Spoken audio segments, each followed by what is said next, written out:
Assalamualaikum warahmatullahi wabarakatuh.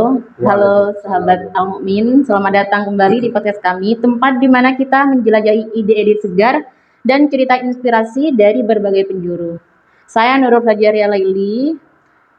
Hari ini kita kedatangan tamu yang sangat spesial, yaitu Kapten Cak Joko Sulaksono yang sedang menjabat sebagai Danramil 0828 dari 09 Banyuates. Selamat siang Bapak. Selamat siang. Gimana nih Pak kabarnya? Alhamdulillah sehat. Jadi beberapa menit ke depan kita akan membahas berbagai macam hal yang insya Allah sangat menginspirasi bagi kita semua.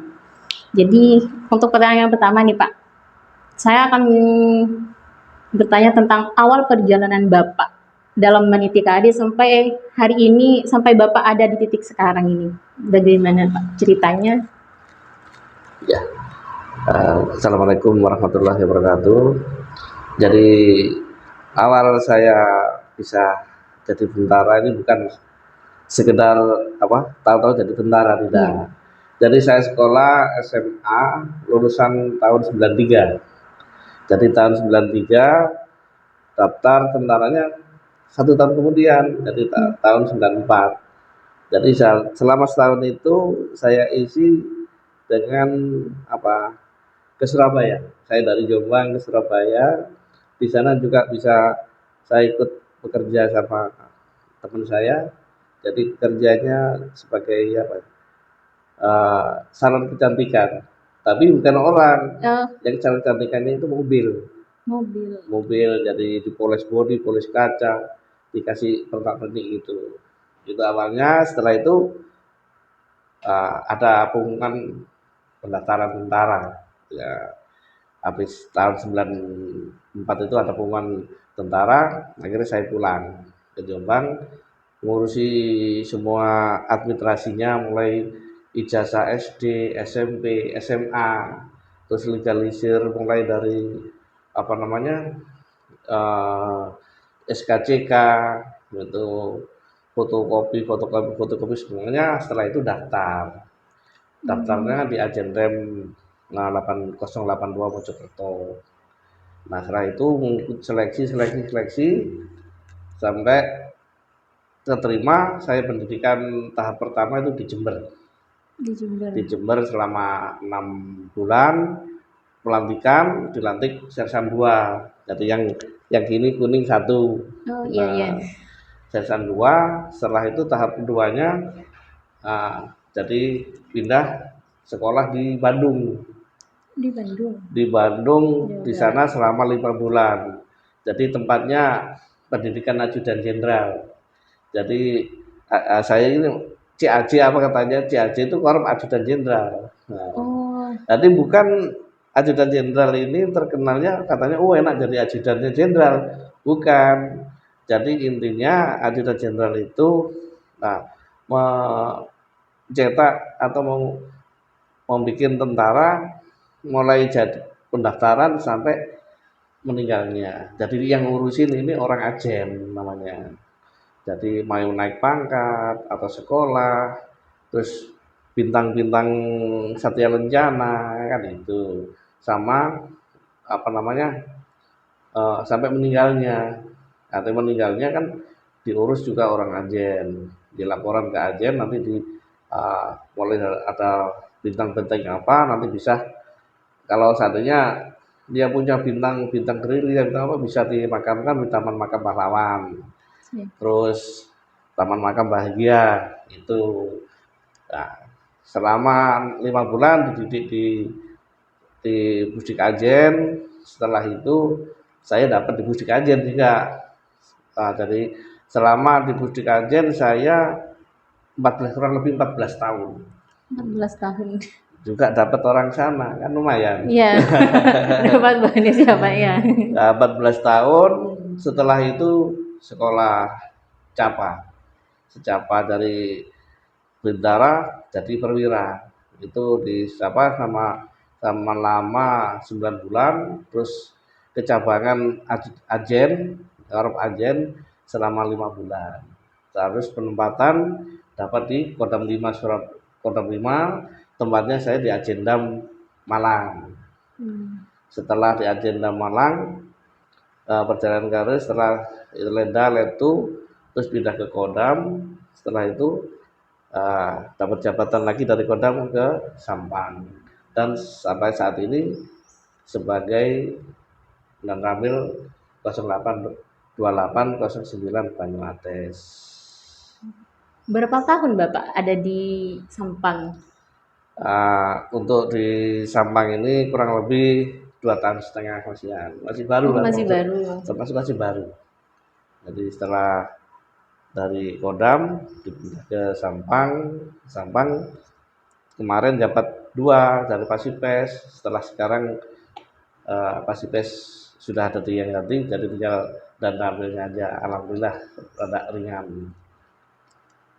Dengan berbagai macam perjuangan ya Pak ya, untuk ada di titik ini. Apa TNI ini jadi cita-citanya Bapak mulai dari kecil apa gimana Pak?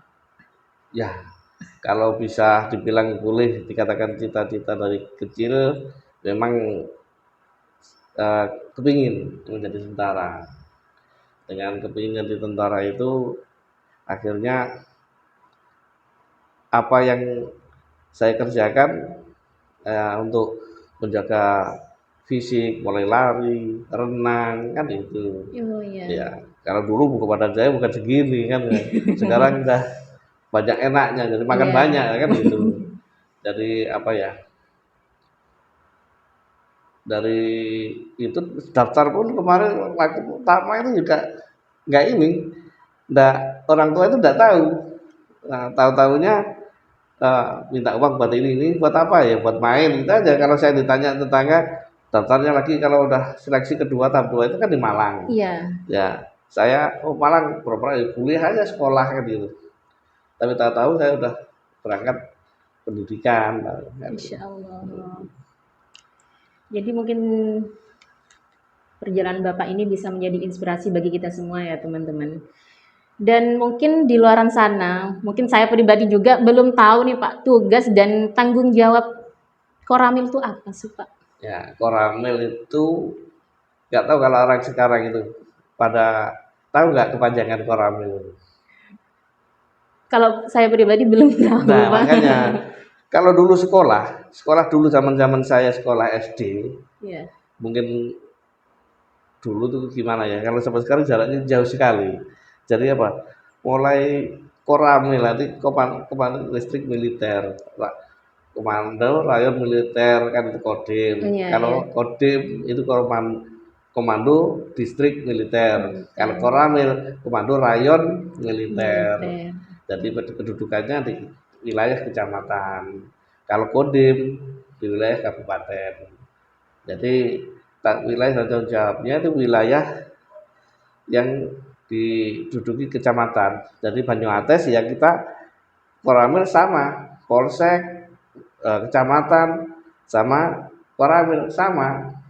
Namanya disebut akhirnya Forkopimjam.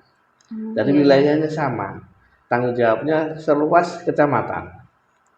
Jadi tanggung jawab menjaga ketentraman masyarakat seluruh Banyuates. Nah, terus apa yang perlu kita bantu ke masyarakat, pokoknya intinya menjaga ketentraman di wilayah Banyuates.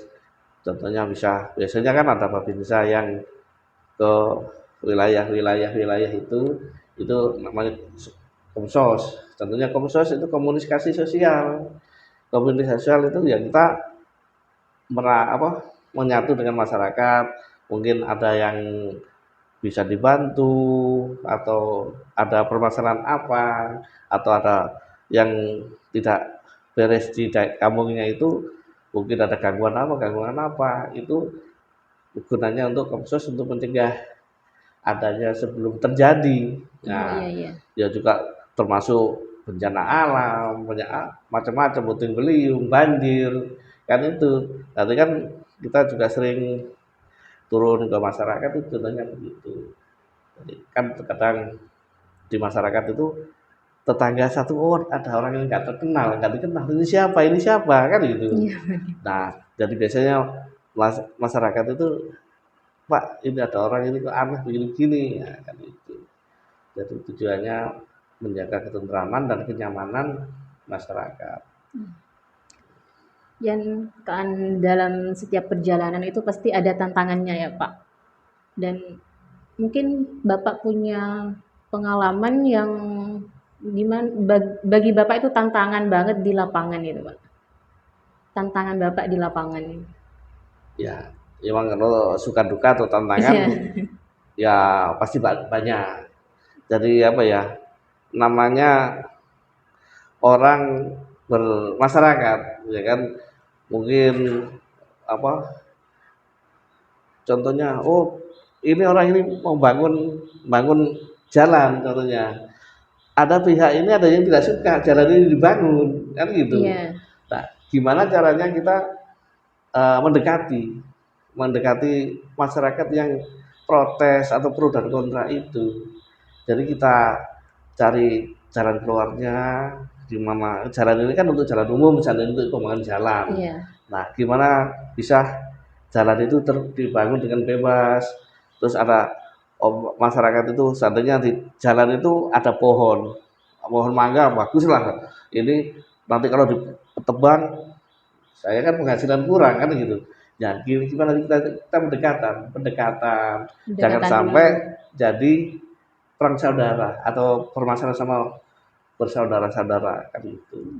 Kita dekati dan gimana caranya atau minta digantikan ganti rugi atau apa. Tapi jalan itu kan jalan untuk kepentingan umum. Itu kendalanya. Kalau masyarakat Madura ini kan juga bilang katakan unik.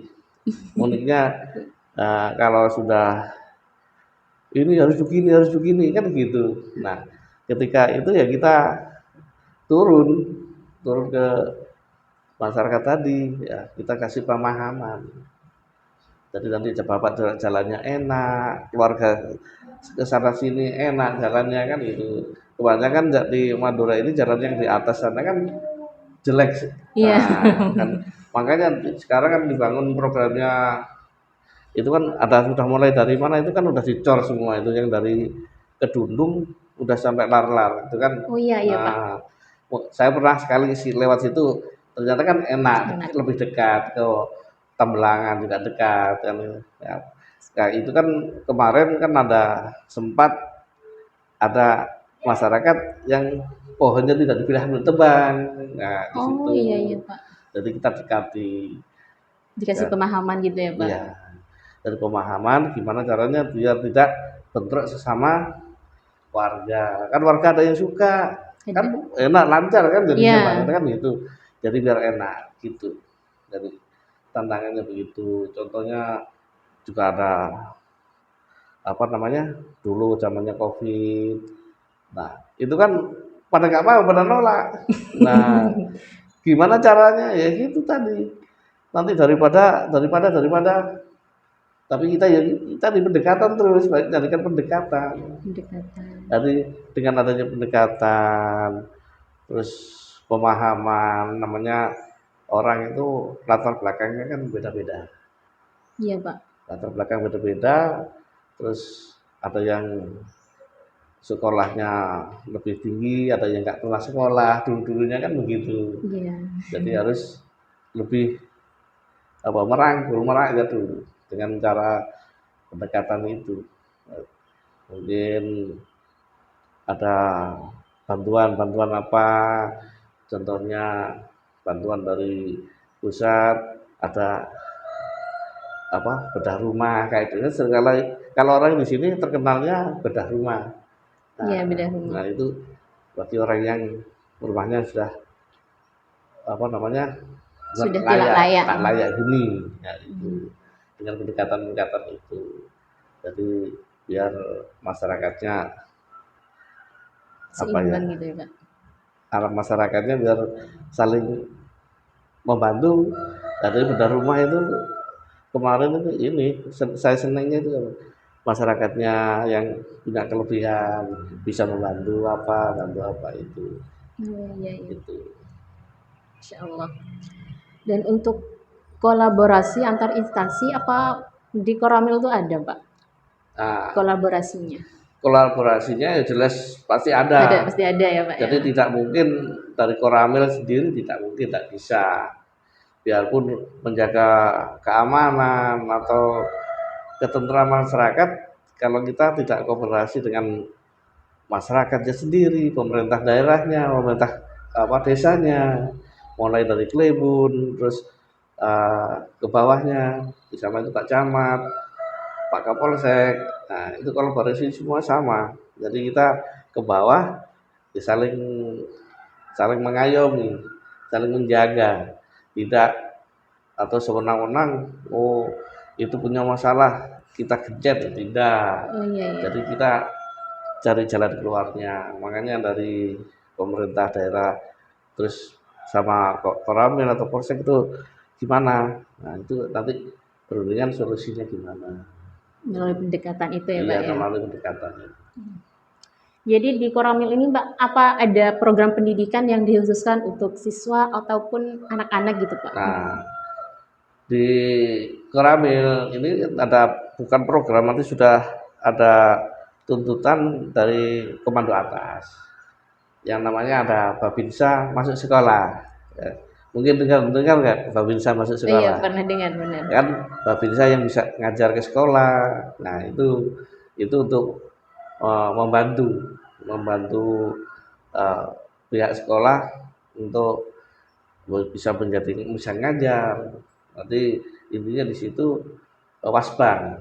Nanti wawasan kebangsaan itu juga bisa dari nanti latihan PBB, terus ngajar, terus sejarah-sejarah, nah, itu untuk pendidikan. Juga pramuka, nanti pramuka itu juga ada.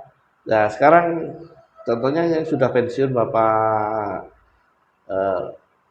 Bapak Toyib, mungkin tahu mungkin ya, kepala sekolah Ketapang, kepala sekolah di sini juga di SMP negeri itu.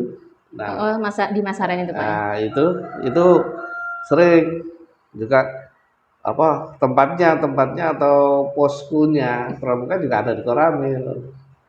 Jadi itu nanti kalau seandainya Koramil diminta kodim, eh, sekarang ada perkemahan. Kalau biasanya terkena perjusanmi kan, nah itu kita tinggal ada anggotanya, Iya. kita juga ada pembinaannya, Jadi sudah siap. Ya, sudah siap. Jadi kalau nggak siap, kalau diminta ya mau asal-asalan kan Iya. nggak bisa. Jadi terkadang ya saya juga pakai baju pramuka, ikut kemah juga sama. Oh. Nanti itu ada tingkatan-tingkatnya ada. Kemarin itu sampai ke Bogor gitu Bu. Sampai ke Bogor juga ya Iya, Pak ya. tingkat nasional itu ada untuk pengembangan pramuka itu. Jadi setiap biarpun di polsek pun ada untuk pembinaan pramuka itu. Polsek, Koramil, Kodim, Polres ada dan seterusnya ada. Itu untuk kelangsungan nanti adik-adik pramuka gitu. Biar ada sandaran. Nah, sandaran kalau dia sendiri kan nggak mungkin, kalau kebanyakan fasilitasnya kan kita mau fasilitasi. Seandainya gerak dia ke sana, ya kita menyediakan angkutan untuk sana, itu untuk fasilitasi biar tidak kesulitan. Itu juga aset kita kan itu. Jadi ini kisah perjalanan Bapak yang sangat luar biasa ya. Dan ini untuk penutup Pak. Kita tidak terasa kita sudah ada di penghujung pertanyaan Pak. Setelah mendengar kisah perjalanan Bapak yang bukan cukup lumayan, tapi sangat menantang gitu Pak ya, penuh lika-liku juga. Gimana nih Pak pesan Bapak untuk generasi muda zaman sekarang yang kalau kata anak zaman sekarang lengah dikit patah semangat gitu Pak. Mungkin ada pesan untuk teman-teman di luar sana Pak. Ya, jadi beda. Zaman saya sama sekarang jauh sekali beda. Jadi kalau zaman saya itu kalau nggak ada usaha, maksudnya usaha itu kerjaan, gitu. Mulai apa namanya, membantu orang tua. Jadi boleh dikatakan sekarang ini apa, kalau bahasa Jawanya orang dulu itu kebun nyusu gudel. Nah, mungkin apa itu nggak tahu ya. Kau kerbau tapi apa minta susu, minta apa namanya ke anaknya. Oh iya iya Nah, iya itu. iya. Nah, jadi Tahu. kebalik sekarang ini. Jadi intinya ya bukan mau masalahnya tidak mau merendahkan orang sekarang, zaman-zaman sekarang tidak. Jadi beda sekali cara penghormatannya. Jadi dulu zaman saya mau sekolah mau nyalip guru aja takut. Nah, sekarang guru sudah kayak teman Teman. kan gitu. Orang tua kalau udah dipanggil itu udah cepat berangkat. Cepat tuh. Karena sekarang apalagi udah kena HP HP. ya. HP ini karena sudah disuruh, ini tolong belikan ini ke pas apa ke toko sebelah, tar kan gitu, tar kan. Apa, terus kalau ini ada handphonemu dari sini, ini cepet larinya kan gitu. Kan gitu. Nah, jadi apa untuk masa saat ini ya tolong dengan adanya program mungkin apa Menteri Pendidikan yang akan datang yang baru, mudah-mudahan pola pikir anak sekarang bisa berubah. Amin. Karena apa? Kalau dulu saya lihat itu guru ditekan untuk produk, tapi bukan mutu. Nah, jadi kalau tidak produknya terselesaikan, ininya nggak keluar kan itu. Kalau kemarin Menteri Pendidikan kemarin, nah mudah-mudahan dikembalikan lagi apa bisa menghargai sejarah. Nanti intinya menghargai sejarah ini eh, gimana orang-orang dulu bisa membangun Indonesia itu kayak apa kan. Jadi mulai dari sopan santunnya, terus cara berpakaian untuk terus eh, tata krama itu yang tua atau yang muda kan sekarang sudah nggak kelihatan mana yang tua yang muda kan nggak tahu. Kalau dulu kelihatan dari di sekolah ini kelas 1, 2, 3, 4, 5 kan panggilannya sudah beda. Kalau sekarang sudah sama aja. Jadi saya minta uh, tolong dihargai orang tua kalau di rumah, kalau di sekolah hargai juga sama seperti yang di rumah apa guru. Nah, guru itu kan penggantinya orang tua kalau di sekolah. Sekolah. Makanya kemarin ada tentara yang sudah pensiun itu sampai membuat apa namanya perkataan gini. Kalau memang anak saya salah, tolong dihukum. Kalau bisa laporkan, saya tambahin nanti. Itu di lewat TikTok. Jadi tanggapan itu banyak yang merespon. Jadi respon itu kalau dulu kan itu anak dijewer, udah sama orang tuanya ditambahin lagi. Kalau nah sampai kemarin sempat guru jewer masuk polisi Iya kan. Pak, Nah itu kasus yang lagi akhirnya booming. guru tidak berani kan itu. Jadi mohon para kayak orang-orang tua itu kalau memang anaknya salah, kalau memang di guru dikasih tindakan, kemungkinan nggak akan berlebihan lah sebatas wajar untuk mengingatkan. Jadi untuk kedepannya biar pola pikir atau mentalnya ini bukan mental namanya lembek, jadi biar tahan. Iya. Nah, tahan banting Tahan namanya kan banting dalam itu. setiap situasi ya Pak Dan ya. banting dengan situasi itu apa dalam kondisi apapun. Kalau di sekolah ya tetap kalau kerjaan apa ya tetap dikerjakan dengan kalau tidak selesai dengan hukuman ya dihukum dan tetap semangat apapun yang terjadi. Jadi tetap semangat dan terus belajar. Tak lupa yang beragama Islam ya ikuti sholat 5 waktu. Nah, itu untuk menjaga apa namanya pola pikir untuk berbuat jelek atau baik itu dengan jalan itu, apalagi biar bisa mengkaji di Al-Quran. Jadi pertanyaan sudah habis nih Pak. Sudah yang terakhir barusan pesan Bapak. Terima kasih ya Pak, saya ucapkan untuk Bapak untuk kesediaan hadir di acara podcast ini. Maaf sudah mengganggu waktu istirahatnya Bapak. Nah, tidak ada masalah, yang penting semua saling menjaga silaturahmi dan tidak ada yang dirugikan sebenarnya. Karena saya harusnya kemarin pagi tadi karena perintah dadakan harus ke Kodim, sini saya tinggalkan karena mungkin ada informasi-informasi yang harus disampaikan oleh komandan. Jadi akhirnya saya kemarin kan menyampaikan kesampaian. Iya, Pak. Oh ya mungkin nanti kalau memang saya bisa pulang nanti, kalau nggak besok ya lanjut pagi saya telepon terus itu. Masya Allah sekali Bapak sudah meluangkan waktunya. Ya. Jadi teman-teman terima kasih banyak sudah mendengarkan episode kali ini. Semoga wawasan yang Kapten Joko Sulaksono berikan bisa menginspirasi bagi kita semua. Jangan lupa tonton dan berikan ulasan di video kami kali ini. Jangan lupa ikuti terus podcast Al Mukmin dan sampai jumpa.